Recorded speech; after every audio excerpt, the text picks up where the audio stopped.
السلام عليكم ورحمة الله وبركاته. أحبابي وأخواتي، أهلا بكم في قناتي فسر حلمك مع علا.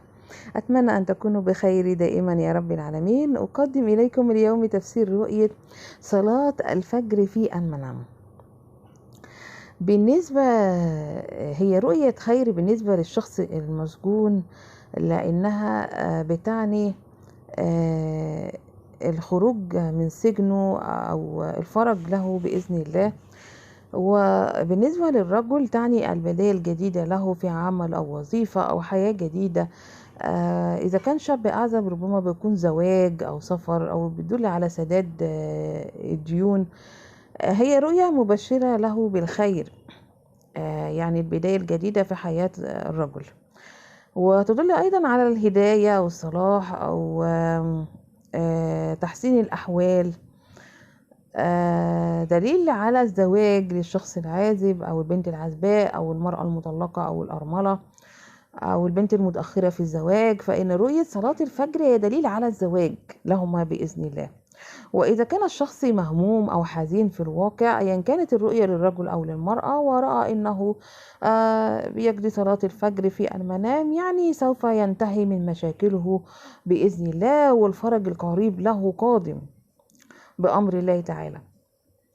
بالنسبة للمرأة الحامل، هي الرؤية إذا أدت صلاة الفجر في المنام بتدل على اقتراب موعد ولادتها، وبتدل على إن طفلها سوف يكون له شأن في المستقبل بإذن الله، وولادتها سوف تمر على خير. بالنسبة للسيدة المتزوجة، الرؤية بتدل على زوال المشاكل وصلاح الأحوال، وصلاح إذا كانت لديها أولاد صلاح أولادها، وكثرة الرزق لها ولزوجها ولأسرتها بإذن الله.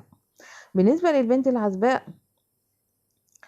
إذا كانت تريد الزواج أو إنها متأخرة أو سنها كبير وتتمنى الزواج، وإذا رأت إنها أدت صلاة الفجر، هي رؤية مبشرة لها بالخير بالزواج القريب لها إذا كانت بتتمنى الزواج في الواقع.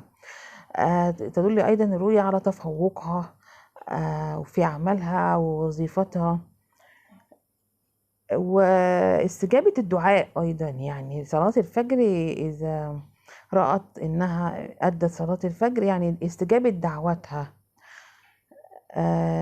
والرؤية بتعني تحقيق أمنيتها وزوال الهم. إذا كانت مهمومة أو حزينة في الواقع، انتهاء مشاكلها. والمطلقة والأرملة، إذا رأت إنها أدت صلاة الفجر دليل على انتهاء مشاكلها.